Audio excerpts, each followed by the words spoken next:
Hello everyone, a very good evening to all of you बच्चा लोग. So this is Rekha Devnani, your NEET biology educator. I hope you all are doing well and it's 2 AM right now. And इतनी रात में ये lecture record करने का जो मेरा पर्पस है after a long hectic classes, this is basically कि अब नीट में बचे हैं 7 दिन और इन 7 दिनों की वजह से मेरा व्हाट्सएप का चैट बॉक्स आप लोगों ने भर रखा है, मैम लास्ट दिन में क्या रिवाइज करें, मैम लास्ट दिन में कैसे रिवाइज करें. तो बेटा सबसे ज्यादा इंपॉर्टेंट चीज ये हो जाती है कि इस टाइम पर बहुत ज्यादा कॉन्सेप्चुअल क्लैरिटी या मैं कह रही हूँ अभी किसी भी चीज पर फोकस ना करते हुए सबसे मेन आपका टारगेट होना चाहिए नीट एग्जाम में मेरे मार्क्स कितने आएंगे. इनिशियल डेज में मैं कहती हूँ कि इस चीज पर फोकस मत करो, कॉन्सेप्ट पर करो, बट अभी मैं आपको ये कह रही हूँ कि नीट में मार्क्स कितने आएंगे वो आपका मेन टारगेट होना चाहिए. अपने मार्क्स को मैक्सिमाइज करना है हमें, अब वो चाहे किसी तरीके से, किसी क्वेश्चन से, किसी सब्जेक्ट से आ जाए, दैट्स इट. अगर मैं बात करूं हमारी बायोलॉजी की, जो कि हमारा बेसिकली चैप्टर है मेरा, जो कि मैं आपको पढ़ाती हूँ, तो अगर मैं बायोलॉजी की बात करूं तो बायोलॉजी में जो सबसे ज्यादा इरिटेटिंग चीज आप लोगों को लगती है वो है साइंटिस्ट के नेम, साइंटिस्ट का नेम, और आप भूल जाते हो कि इन्होंने क्या काम किया था. दूसरी चीज कुछ इंपॉर्टेंट डेट्स कि इन डेट्स में क्या हुआ था. और ये वो क्वेश्चन है जो एक इंटेलिजेंट बच्चा भी बाई चांस गलत कर देता है ना. अब इंपॉर्टेंट चीज क्या हो जाती है, लास्ट के 7 डेज में अगर आप इन चीजों को रिवाइज करते हो तो रिटेंशन बढ़ता है और अल्टीमेटली आप एग्जाम में उसको ढंग से सही करके आ पाते हो. तो अभी आप लोगों के लिए मैंने ये पूरा जो साइंटिस्ट और डेट्स है मैं आपको सभी को एक्सप्लेन कर रही हूँ. ध्यान से सुनना, शिद्दत से सुनना, और सुनने के बाद में ये पीडीएफ इस टेलीग्राम चैनल पर आपको मिल जाएगा, तो वहां से ले लेना, फिर मल्टीपल टाइम्स आपको डेली सुबह शाम रिवाइज करने में हेल्प करेगा. डाउट अगर कोई आता है बाई चांस पूरे सब्जेक्ट में या किसी और भी सब्जेक्ट में, तो हमारा ये डाउट ग्रुप है, यहाँ पर आके इसको ज्वाइन कर लो, यहाँ पर सारे डाउट्स पूछ सकते हो. मेरे बैचेस की अगर आपको क्वेरी चाहिए तो ये नंबर है हमारा बेटा, यहाँ पर आपको बैचेस की सारी इंफॉर्मेशन मिल जाती है. अगर आप आगे के लिए प्रिपेयर करें, आपका कोई छोटा भाई बहन प्रिपेयर कर रहा है तो आप उसको सजेस्ट कर सकते हैं. बट हाँ, आपकी प्रिपरेशन तो अभी हम लोग नीट 2026 तक ही टारगेट कर रहे हैं, तो उसके लिए आप लोग टेंशन मत लीजिएगा. इंस्टाग्राम पर आप मुझसे अगर लाइव कनेक्ट होना चाहते हैं तो यहाँ पर कनेक्ट हो सकते हैं, और अगर चैनल पर नए हैं तो इसको सब्सक्राइब जरूर कर लेना बेटा. आपके नीट एग्जाम तक, इवन नीट के बाद आपकी काउंसलिंग में बहुत ज्यादा ये हेल्प करने वाला है. तो देर ना करते हुए लेट्स गेट स्टार्टेड. एंड हम लोग यहाँ पर सारे के सारे साइंटिस्ट जो है क्लास 11th एनसीईआरटी में मेंशन, वो यहाँ पर रिवाइज कर लेते हैं बेटा. अच्छा, एक चीज एक सेकंड के लिए होल्ड करिएगा, मैं यहाँ पर बस एक चीज चेक कर लूं. हाँ, बिल्कुल सही जा रहा है, बिल्कुल सही जा रहा है. तो हाँ, आ जाइए. सारे के सारे साइंटिस्ट हम लोग क्लास 11 के यहाँ पर रिवाइज करेंगे, तो आ जाइए. बस अगेन हम रिवीजन कर रहे हैं, इसके बाद में आप क्या करेंगे, इस पीडीएफ को डाउनलोड कर लेंगे टेलीग्राम से और इसको डेली रिवाइज करना है, दैट्स इट. सबसे पहले साइंटिस्ट जो हमारी क्लास 11th एनसीईआरटी में आते हैं वो है एरिस्टोटल, और इनका जो सबसे इंपॉर्टेंट रोल था, it was the earliest attempt a more scientific basis of classification of plants, जिन्होंने इनको ट्रीज, श्रब्स और हर्ब्स में प्लांट को डिवाइड किया था. इसके अलावा इन्होंने एनिमल्स को डिवाइड किया था जिनके पास में रेड ब्लड और विदाउट रेड ब्लड थे, इनेमा और इनेमा करके, राइट. तो एनेमा और इनेमा करके इन्होंने एनिमल्स को डिवाइड किया एंड प्लांट्स को हर्ब्स, श्रब्स और ट्रीज में इन्होंने डिवाइड किया था.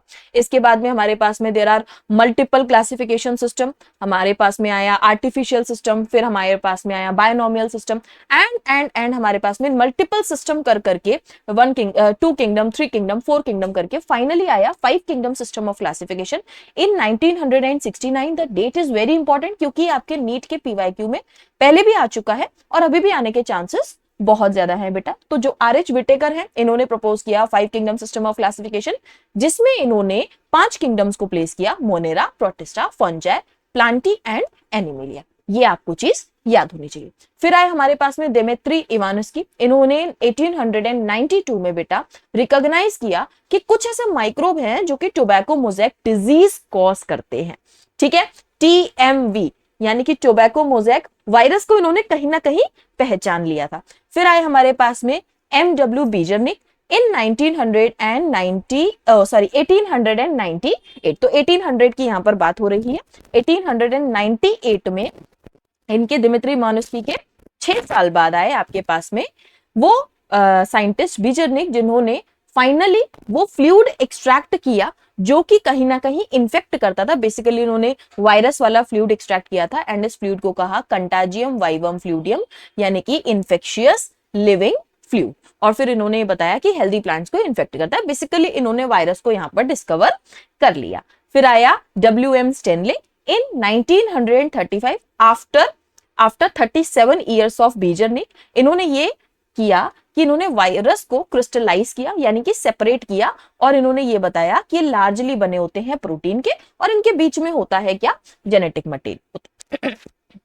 इसके बाद आए हमारे पास में next scientist, it is T O Diener. T O Diener in 1971 after 36 years इन्होंने क्या किया, वायराइड्स को डिस्कवर किया। वायराइड क्या थे हमारे, वायराइड क्या थे हमारे, वो प्रोटीन जो कि किसी ना किसी एनिमल और प्लांट की बॉडी में इंफेक्शन करते थे, और इनके पास में जेनेटिक मटेरियल नहीं था। तो यानी कि ये क्या थे, हमारे एबनॉर्मली फोल्डेड प्रोटीन थे जो कि कहीं ना कहीं इंफेक्शन कॉज करते थे।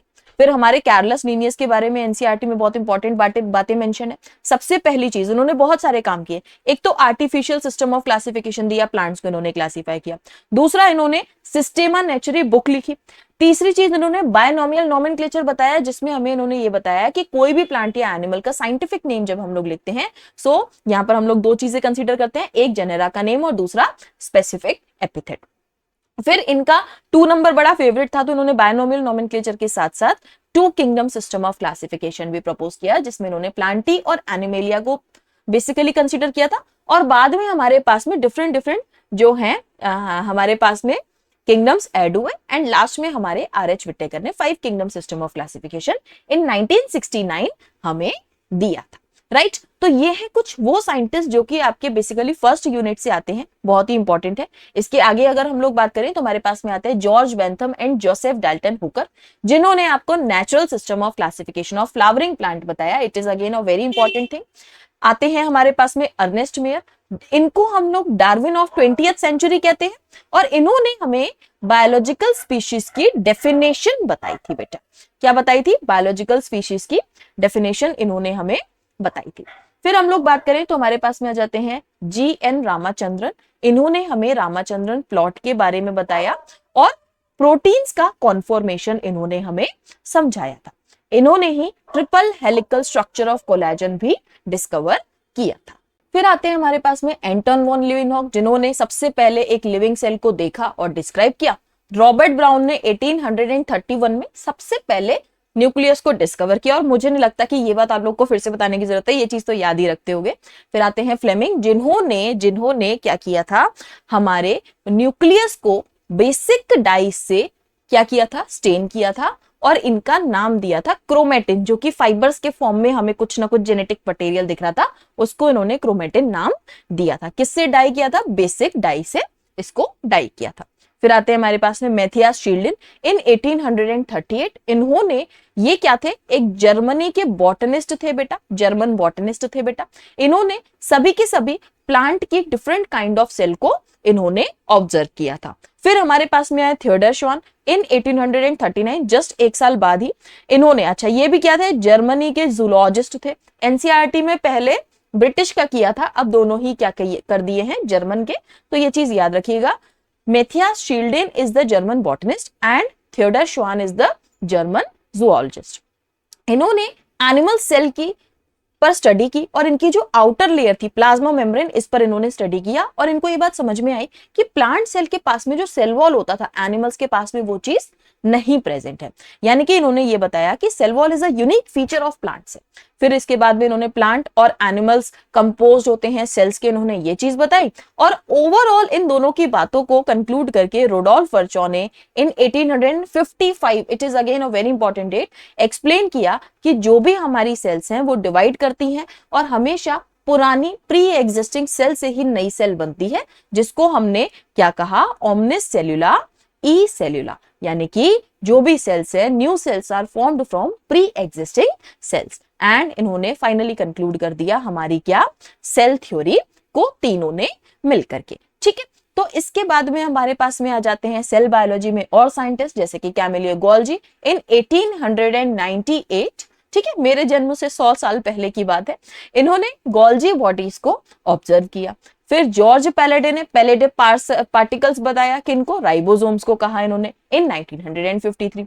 फिर जूलियस वॉन सैक्स इन 1860, इन्होंने आपको ये बताया कि प्लांट्स जो हैं वो ग्लूकोज बनाते हैं और स्टार्च के फॉर्म में उसे स्टोर करते थे, ठीक है। तो इन्होंने ये चीज बताई, इन्होंने ये बताया कि प्लांट में कुछ ग्रीन सब्सटेंस लोकेटेड होता है स्पेशल बॉडीज में, और इनके अंदर ग्लूकोज बनता है, और ये ग्लूकोज यूजुअली स्टोर होता है in the form of starch. ये हमने जब फोटोसिंथेसिस का चैप्टर पढ़ा था तो मैंने आपको ये चीज कही थी कि सैक्स से सैकेराइड याद रख लेना, और सैकेराइड से आपको शुगर याद रहेगी, यानी कि ग्लूकोज के फॉर्म में बना और स्टार्च के फॉर्म में स्टोर हुआ। कहां बनता था? स्पेशल बॉडीज में। कौन सी हमारी क्लोरोप्लास्ट, राइट। तो हमारा वहां पर ये बना। फिर आए जोसेफ प्रिस्ले, अगेन आपके फोटोसिंथेसिस वाले ही चैप्टर में। 1770 में इन्होंने ऑक्सीजन को, इन्होंने एक तो चीज क्या की, ऑक्सीजन को डिस्कवर किया। इसके अलावा इन्होंने असेंशियल रोल ऑफ एयर बताया था हमारे प्लांट्स की ग्रोथ में, ठीक है। और इन्होंने ही किसके थ्रू एक्सप्लेन किया था इसको? बेल जार के थ्रू एक्सप्लेन किया था। एक तरफ मिंट प्लांट रखा, बर्निंग कैंडल रखा, माइस को रखा, दो चीजें रखते थे तो मर जाते थे, तीनों को साथ में रखा तो तीनों जिंदा रह गए। उन्होंने ये कहा कि जो प्लांट है वो कोई ना कोई वो जो ऑक्सीजन है उसको रिस्टोर कर रहा है, जो कि burning candle and breathing mice remove कर रहा है, ठीक है। फिर TW एंजलमैन आए हमारे इन 1730 टू 1799। इन्होंने हमें फर्स्ट एक्शन स्पेक्ट्रम बताया, बहुत इंपॉर्टेंट है, इसको ध्यान से याद रख लेना बेटा। एंड इन्होंने इंपॉर्टेंस बताई ब्लू और रेड लाइट की हमारे फोटोसिंथेसिस की प्रोसेस में। कॉर्नेलियस वॉन नील ने हमें वाटर से ऑक्सीजन आती है ये चीज बताई। इन्होंने ये कहा कि जो ऑक्सीजन प्रोड्यूस होती है वो आपके वाटर से आती है। फिर आए हमारे मेल्विन केल्विन, इन्होंने केल्विन साइकिल बताया C3 प्लांट में। हैच एंड स्लैक आया, इन्होंने C4 पाथवे को एक्सप्लेन किया इन C4 प्लांट्स, राइट। फिर आते हैं हमारे पास में ब्लैकमैन, इन्होंने ब्लैकमैन्स लॉ दिया, किसका? लिमिटिंग फैक्टर का, कि फोटोसिंथेसिस की रेट को बहुत सारे फैक्टर्स क्या करते हैं?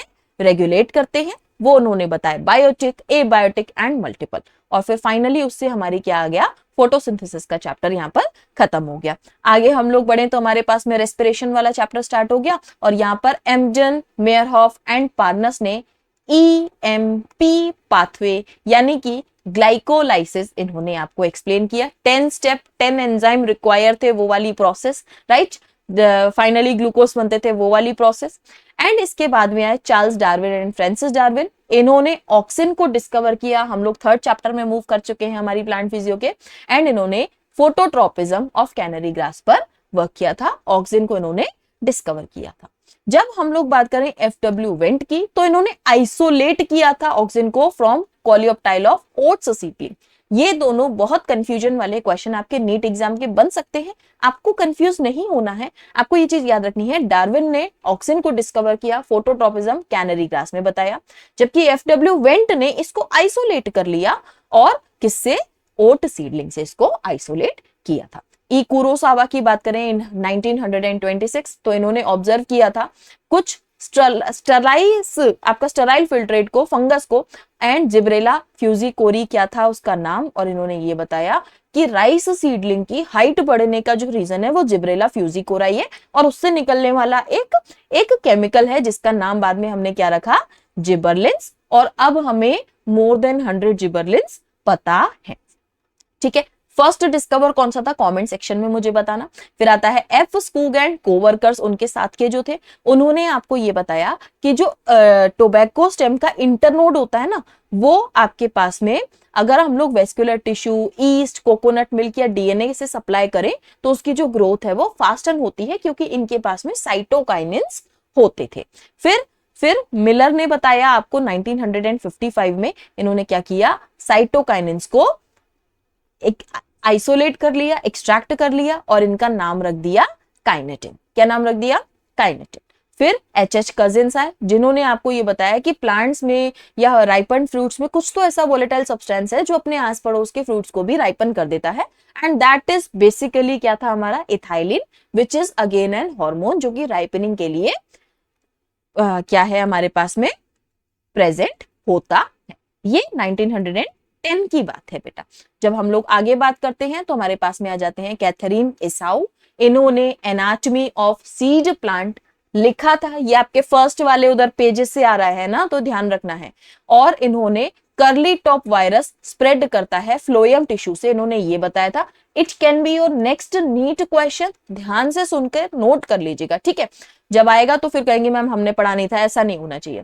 फिर आते हैं हमारे पास में अल्फोंसो कोटाई, अगेन ये आपके ह्यूमन फिजियो में पहले इंट्रोडक्शन में इनके बारे में दिया हुआ है, पूरा आपको याद ना रखे, एक ये पॉइंट आप याद रख सकते हैं। इन्होंने आपको जो इंटरनल ईयर के अंदर एक स्ट्रक्चर होता है ऑर्गन ऑफ कोटाई, उसका इन्होंने आपको स्ट्रक्चर बताया था, ठीक है। इंटरनल ईयर में एक कॉक्लिया नाम का स्ट्रक्चर होता है जिसके अंदर ऑर्गन ऑफ कोटाई होता है, जो कि बेसिकली आपके हियरिंग के प्रोसेस में आपको हेल्प करता है, उसका इन्होंने स्ट्रक्चर बताया था। तो इन दोनों साइंटिस्ट को बेटा भूल कर भी मत भूलना, these are very very very important. और इसी के साथ में हमने बिल्कुल थोड़ी सी ही देर में क्लास 11 के सारे साइंटिस्ट रिवाइज कर लिए। Yes, you are now at class 12th NCERT, and class 12th NCERT को जैसे ही हम लोग ओपन करते हैं तो हमारे पास में पंचनानन महेश्वरी की बड़ी सुंदर सुंदर सी बातें आ जाती हैं।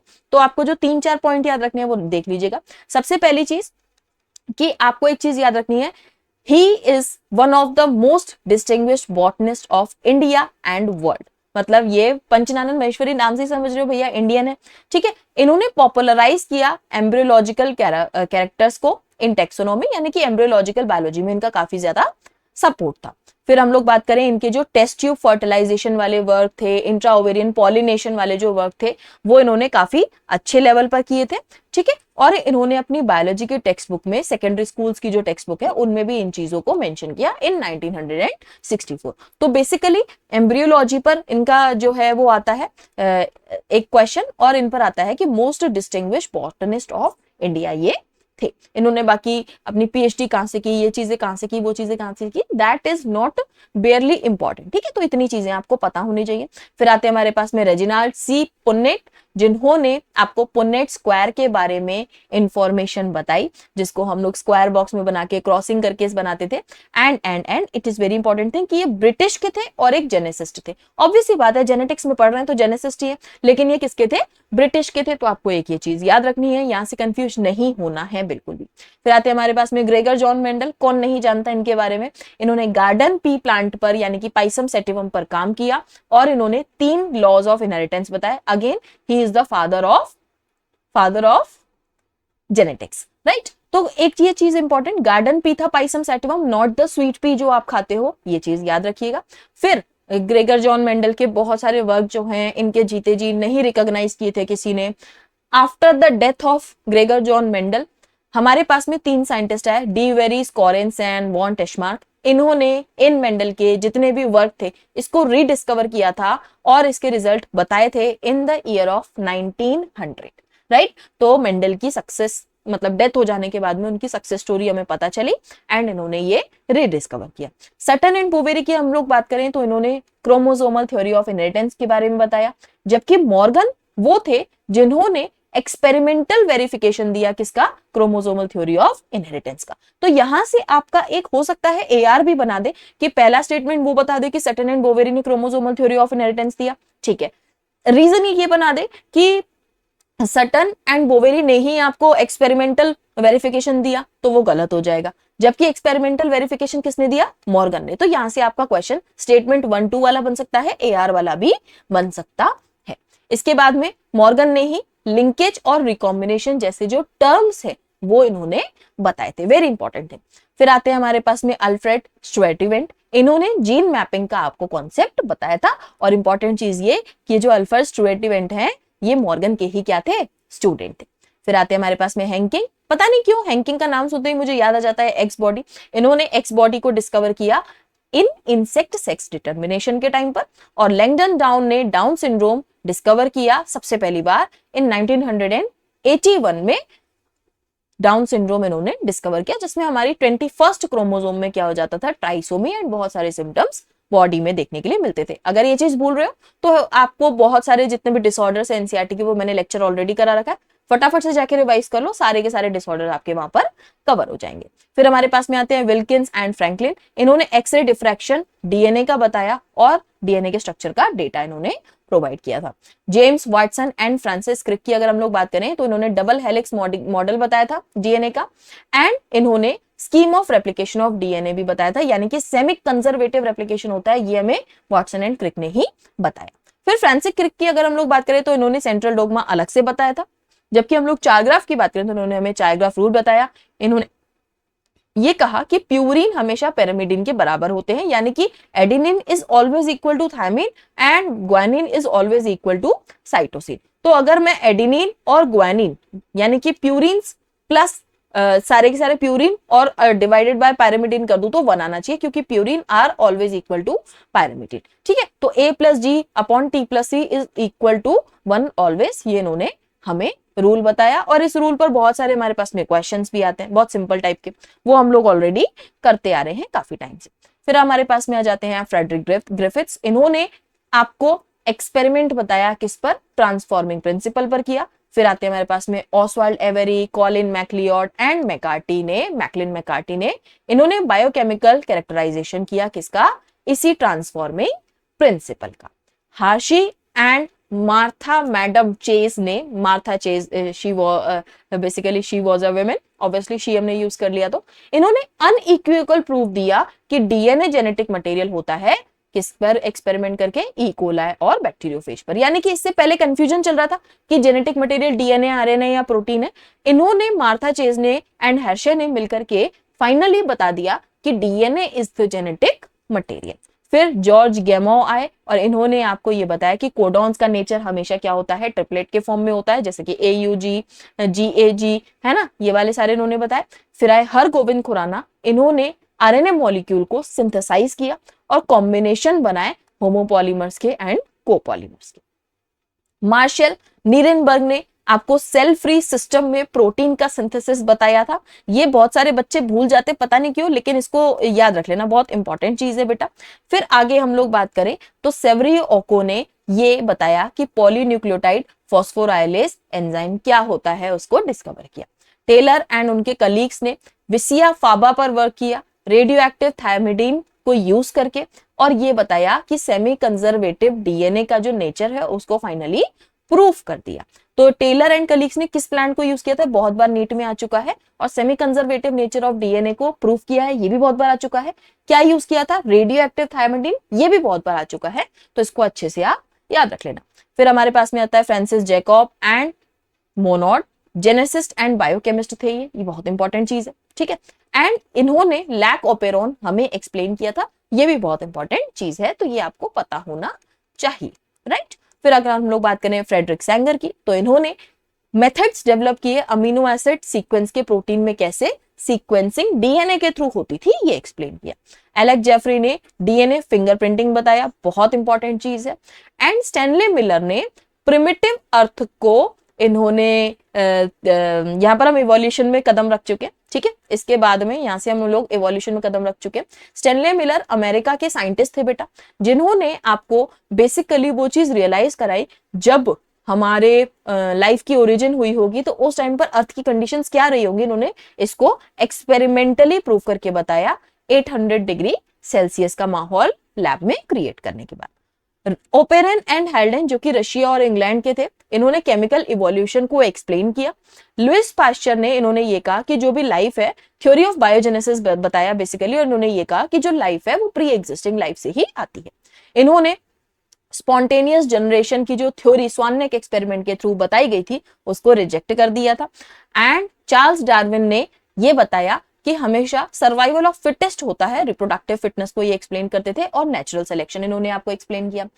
एल्फ्रेड वेलेज ने मलय आर्चिपेलागो पर स्टडी किया एंड आपको जो थ्योरी ऑफ नेचुरल सिलेक्शन था इसको इन्होंने सपोर्ट किया था। अर्नेस्ट हीकल ने एम्ब्रियोलॉजिकल सपोर्ट ऑफ इवोल्यूशन बताया, जबकि कार्ल अर्नस्ट वॉन बियर ने बेटा आपको ये बताया कि जो एम्ब्रियोज हैं ये कभी भी एक पर्सन की एडल्ट स्टेज से पास नहीं होते, उसके प्रिमिटिव स्टेज से पास होकर के जाते हैं, जो कि हेकेल की चीज को इन्होंने फर्दर थोड़ा सा करेक्ट करते हुए बताया। थॉमस माल्थस ने वर्क किया आपके इवनिंग प्रिमरोज पर और म्यूटेशन की थ्योरी बताई, जबकि हार्डी वीनबर्ग प्रिंसिपल दिया कि P plus Q is equal to 1, और इसका जब हम लोग स्क्वायर कर देते हैं तो रिजल्टेंट कुछ ऐसा आता है P square plus 2PQ plus Q square is equal to 1।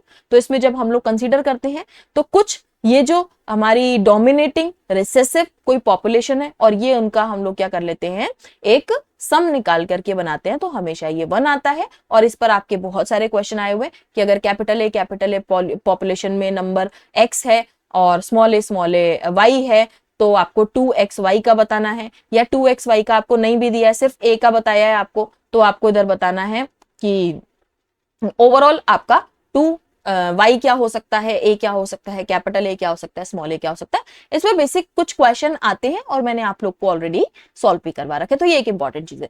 Norman Borlaug ने आपको सेमी ड्वार्फ व्हीट के इंटरनोडल, इधर मेज और व्हीट पर इन्होंने आपको इंटरनेशनल सेंटर के बारे में बताया।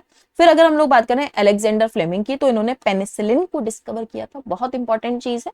अर्नेस्ट चेन एंड फ्लोरे की बात करें तो उन्होंने पेनिसिलिन का full potential as an antibiotic after world war two इसको यूज किया था। ड्यूरिंग वर्ल्ड वॉर टू जो अमेरिकन सोल्जर्स घायल हो गए थे उनको यूज किया था, उनको ठीक करने में यूज किया था।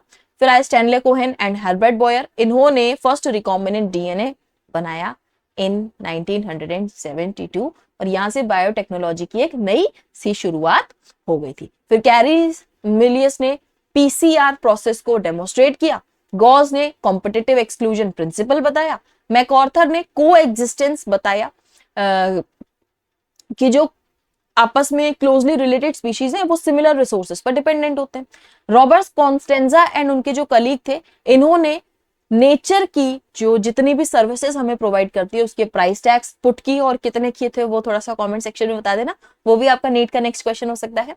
कॉर्नेल ने कॉम्पिटिटिव रिलीज के बारे में आपको बताया, बार्नेकल का एग्जाम्पल बताकर कि बड़े बार्नेकल छोटे बार्नेकल होते हैं और जैसे ही बड़े बार्नेकल को हम लोग रिमूव कर दे तो छोटे बार्नेकल एक्सपैंड कर जाते हैं, उनका पॉपुलेशन नंबर बढ़ जाता है जैसे ही बड़े वाले बार्नेकल को हम लोग हटाते थे। फिर आते हैं रॉबर्ट में, इन्होंने आपको global species diversity about 7 million है ये चीज बताई। एंड एडवर्ड विल्सन ने बायोडाइवर्सिटी टर्म को ही एक्सप्लेन करके पॉपुलराइज किया। M S Swaminathan was the father of green revolution in India, Swaminathan again. Alexander von Humboldt ने आपको लॉ बताया एरिया स्पीशीज रिलेशनशिप के बारे में। और डेविड टिलमैन की अगर हम लोग बात करें तो उन्होंने एक्सपेरिमेंट्स किए जो कि डाइवर्सिटी कंट्रीब्यूट करते थे हायर प्रोडक्टिविटी में। आगे हम लोग देखें तो पॉल एनलिक का हमारे पास में बहुत अच्छे से नाम एक्सप्लेन्ड है रिवर्ट पॉपर हाइपोथेसिस के लिए बेटा। लिंडमैन की बात करें तो 10% एनर्जी ट्रांसफर इन्होंने हमें एक्सप्लेन किया था। और अगर हम लोग रामदेव मिश्रा की बात करें तो he is the father of ecology in India, right, in India mention है तो ये चीज याद रखिएगा। एंड हेकल की बात करें तो इन्होंने टर्म इकोलॉजी को एक्सप्लेन किया था। 50 साइंटिस्ट आपके हमने क्लास 12th में देख लिए और लगभग टोटल हमने 34 साइंटिस्ट आपके क्लास 11th में देख लिए। क्लास 12th में कंपैरेटिवली आपके थोड़े से ज्यादा साइंटिस्ट हैं, तभी मैं आप लोग को क्लास में बार बार नोट डाउन भी करवाती थी। आई होप आप लोगों ने बड़े अच्छे से रिवाइज कर लिया। कुछ डेट्स भी इंपॉर्टेंट हैं बेटा, उनको भी एक बार देख लेते हैं, थोड़ा सा सुन लेते हैं तो हमें बेटर चीजें याद होती हैं। और बाद में पीडीएफ तो आपको पता है ना, टेलीग्राम से ले लेना है t.me/operation700 से। तो सबसे पहला हमारे पास में इंपॉर्टेंट डेट जो है क्लास 11 12 की हम लोगों ने एक साथ रख ली है। 1770 में जोसेफ प्रीस्ली, अभी थोड़ी देर पहले देखा वही चीज, इन्होंने एसेंशियल रोल ऑफ एयर बताया in growth of green plants. 1774 में जाए तो जोसेफ प्रीस्ली ने ही ऑक्सीजन को डिस्कवर किया। 1831 में जाए तो रॉबर्ट ब्राउन ने न्यूक्लियस को सबसे पहले डिस्कवर और डिस्क्राइब किया। 1838 में जाए तो शील्डन ने प्लांट्स पर वर्क किया। 39 में जाए तो श्वान ने प्लांट एनिमल दोनों पर वर्क किया और ये बताया कि सेल वॉल का प्रेजेंट होना प्लांट्स का ही यूनिक फीचर है। फिर 1855 में जाएं तो रोडोल्फ वर्चॉ ने ओमनीसेलुला ई सेलुला का कॉन्सेप्ट बताया, जबकि 1856 टू 63 में मेंडल ने एक्सपेरिमेंट किए किस पर, गार्डन पी पर 7 साल तक। ये डेट्स जो है ना हम लोग ईयर वाइज आगे बढ़ते जा रहे हैं, राइट। फिर 65 में मेंडल ने अपने वर्क को पब्लिश कर दिया था। 66 में लैंडन डाउन ने डाउन सिंड्रोम बता दिया। 69 में फ्रेडरिक मिशर ने सबसे पहले डीएनए को आइडेंटिफाई किया और टर्म दिया न्यूक्लिन। फिर 91 में हैंकिंग ने एक्स बॉडीज को डिस्कवर किया और एक और इंपॉर्टेंट चीज हुई थी 1891 में, जो फॉसिल्स थे ना जावा मैन के, वो डिस्कवर हुए थे। फिर 92 की हम लोग बात करें तो इवानोस्की ने वायरस को डिस्कवर किया। और 1898 में अगर हम लोग बात करें तो बेजरनिक ने कंटाजियम वाइवम फ्लूडियम एक टर्म दिया। दूसरी चीज कैमिलियो गोल्जी ने सेम ईयर में ही हमें गोल्जी बॉडीज का कॉन्सेप्ट बताया था। तो आपसे कई बार ऐसे भी पूछा जा सकता है कि इस ईयर में क्या क्या हुआ था। 4 ऑप्शन है आपके पास में, 2 आपको पता है तो आप उन 2 को सिलेक्ट कर सकते हैं, ए एंड बी एंड सी या सी एंड डी करके, सेम इधर, राइट। फिर 1900 में हम लोग जाएं तो डी वेरी, कॉरेंस एंड टेशमार्क ने इंडिपेंडेंटली डिस्कवर किया था मेंडल के वर्क को। और 1902 में क्रोमोसोमल मूवमेंट हमें पता चल गया था मियोसिस के दौरान। फिर 1905 में जाएं तो ब्लैकमैन ने लॉज ऑफ लिमिटिंग फैक्टर बताया फोटोसिंथेसिस में। 28 में जाएं तो फ्रेडरिक ग्रिफिथ्स ने ट्रांसफॉर्मिंग प्रिंसिपल हमें बताया किस पर, स्ट्रेप्टोकोकस निमोनिया पर एक्सपेरिमेंट करके। Basically this was a diplococcus bacteria, ठीक है, दो कोकाई बैक्टीरिया आपस में जुड़े रहते तो उसको डिप्लोकोकस बोलते हैं, ठीक है। फिर 35 में हम लोग जाएं तो स्टेनले ने वायरस को क्रिस्टलाइज किया था। 37 में जाएं तो रामदेव मिश्रा ने पीएचडी कर ली थी अपनी इकोलॉजी में। हाँ, ये इंपॉर्टेंट है, ये चीज आपको याद रखनी, ये चीज आपको याद रखनी, ठीक है। फादर ऑफ इकोलॉजी है तो पीएचडी तो बनती है, ठीक है। फिर आता है 38 में सीलेंथ फिश को हम लोगों ने साउथ अफ्रीका में पकड़ लिया था। जो ये चैप्टर रिवाइज कर चुका है उसे काफी सारे रिलेट कर पा रहे हैं वो चीजें, है ना, तो थोड़ा सा फोकस करके। 45 में फ्लेमिंग चेन एंड फ्लोरे ने को नोबेल प्राइज दिया गया, क्यों? क्योंकि इन्होंने फुल पोटेंशियल ऑफ एंटीबायोटिक का यूज किया था वर्ल्ड वॉर सेकेंड के टाइम पर। 51 में फैमिली प्लानिंग का प्रोग्राम स्टार्ट हो गया था इन इंडिया, जस्ट हमारी क्या कहते हैं इंडिपेंडेंस के थोड़े दिनों ही बाद, थोड़े सालों ही बाद। फिर 52 की बात करें तो हर्शे और चेज ने बैक्टीरियोफेज पर एक्सपेरिमेंट किया और अनइक्विवोकल प्रूफ दिया कि हाँ भैया डीएनए हमारा क्या है, जेनेटिक मटेरियल। 53 में मिलर ने एक्सपेरिमेंट किया, वॉटसन एंड क्रिक ने double helical structure beta DNA का रिप्रेजेंट किया और पैलेडे ने राइबोसोम्स को डिस्कवर किया, यानी कि तीन चीजें हुई हैं। तो 1953 में कौन सी तीन चीजें हुई हैं, ये बहुत इंपॉर्टेंट है आपके लिए। 1954 की बात करें तो रामाचंद्रन ने triple helical model of collagen दिया, इंपॉर्टेंट चीज है। और वहीं क्रिक ने पीएचडी अपनी कंप्लीट कर ली थी, एक्सरे डिफ्रैक्शन दिया था, पॉलीपेप्टाइड एंड प्रोटीन्स का इन्होंने स्ट्रक्चर आपको बताया था। तो 1954 में कौन सी दो चीजें हुई, ये चीज आपको पता होनी चाहिए। 58 में भी दो चीजें हुई हैं, मेसेल्सन एंड स्टाल ने semi conservative DNA replication explain किया और टेलर ने semi conservative DNA replication eukaryotes में। तो प्रोकैरियोट्स का भी पता चला और हमें यूकैरियोट्स का भी पता चल गया था इन 1958। तो अगर आपसे क्वेश्चन पूछा जाए कि प्रोकैरियोट्स का पहले पता चला, यूकैरियोट्स का बाद में, आफ्टर सम इयर्स, इस तरीके से क्वेश्चन आए तो इनकरेक्ट बताना है। हमें ये पता है कि दोनों का ही किस में हुआ है, 1958। साइंटिस्ट दोनों के अलग अलग है, मेसेल्सन एंड स्टाल एंड यहाँ पर टेलर, राइट। फिर 1960 की बात करें तो कैथरीन निसाउ ने anatomy of seed plants explain किया था। हम लोग अगर बात करें हमारे 1961 की तो मेल्विन केल्विन को नोबेल प्राइज मिला केल्विन साइकिल के लिए। 62 में वाटसन क्रिक एंड विल्किंस को नोबेल प्राइज मिला, ठीक है, अगले ही साल। 63 में बात करें तो हमारे पास में रेस्ट्रिक्शन, जो एंजाइम बैक्टीरियोफेज की ग्रोथ को रेस्ट्रिक्ट करते थे ई कोलाई से, वो आइसोलेट किए गए, रेस्ट्रिक्शन। फिर हम लोगों ने फर्दर इसको यूज किया। 69 में विचेकर ने 5 किंगडम सिस्टम ऑफ क्लासिफिकेशन बताया। 71 में गवर्नमेंट ऑफ इंडिया ने एमटीपी को लीगलाइज किया और डाइनर ने वायराइड को डिस्कवर किया। तो क्लास 12th में हम क्या पढ़ रहे हैं, 71 में एमटीपी लीगलाइज हुई है, जबकि क्लास 11th में हम क्या पढ़ के आ गए थे, वायराइड की डिस्कवरी। यानी कि ये दोनों ही चीजें आपसे पूछी जा सकती हैं कि 71 में क्या क्या हुआ है, ठीक है। 72 की बात करें तो सिंगर एंड निकोलसन ने आपको फ्लूइड मोज़ेक मॉडल के बारे में बताया, सेल मेम्ब्रेन का, और Stanley Cohen and Herbert Boyer ने आपको फर्स्ट रिकॉम्बिनेंट डीएनए दिया। तो ये दोनों ही चीजें सेम ईयर में हो रही थी, ठीक है। 81 की बात करें तो एड्स सबसे पहले रिपोर्ट किया गया था। एंड 83 की बात करें तो एली लिली, जो कि एक अमेरिकन कंपनी है, कोई लड़की नहीं है ये, इन्होंने आरडीएनए टेक्नोलॉजी से इंसुलिन को बनाया था।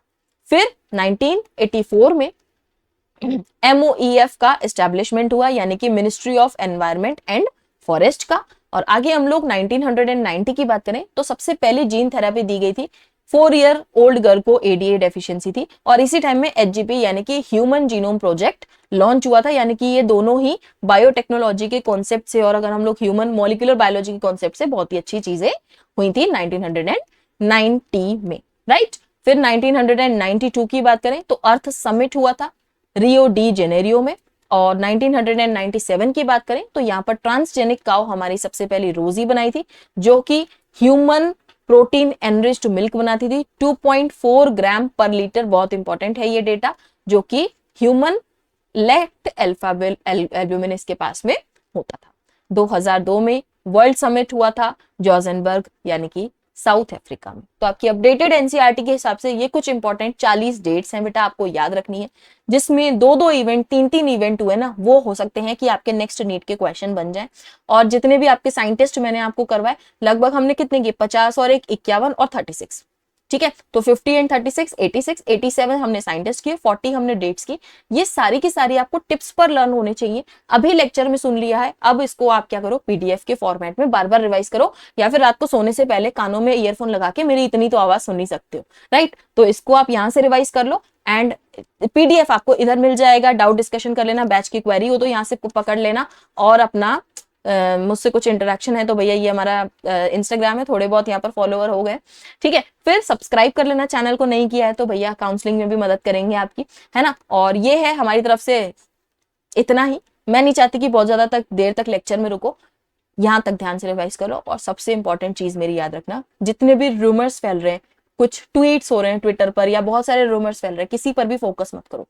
लास्ट के 7 दिन आपके कॉन्ट्राडिक्शन में, कंफ्यूजन में, चैलेंजेस में नहीं गुजरने चाहिए, मार्क्स सेंट्रिक रिवीजन में गुजरने चाहिए। तो मेरी एक ये चीज याद रखो, कहीं भी मत भटको। कोई बच्चा मैसेज कर रहा है, मैम ट्वीट आ गया, मैम कुछ हो गया, कहीं मत जाओ। जस्ट ये फोकस करो कि मैं अगले मिनट में कुछ ऐसा रिवाइज कर लूं जो मेरे 4 नंबर को सिक्योर कर ले। क्योंकि बेटा हर एक नंबर पर आपकी 10-10, 20-20 हजार का रैंक का डिफरेंस आता है, समझ रहे हैं ना। 23 लाख बच्चे पेपर देने वाले, तो 23 लाख में से सबके सब 23 लाख बच्चे टेंशन लेंगे तो टॉप कौन करेगा। तो तुम्हें तो टॉप भी करना है ना, तुम्हें तो सिलेक्ट भी होना है ना। तो सिलेक्शन वाली स्ट्रैटेजी को फॉलो करो, ना कि उन बच्चों की भीड़ में जाओ जो टेंशन लेके अपना टाइम और ईयर वेस्ट करते हैं, है ना। सो आज के लिए इतना ही। Thank you and have a nice day.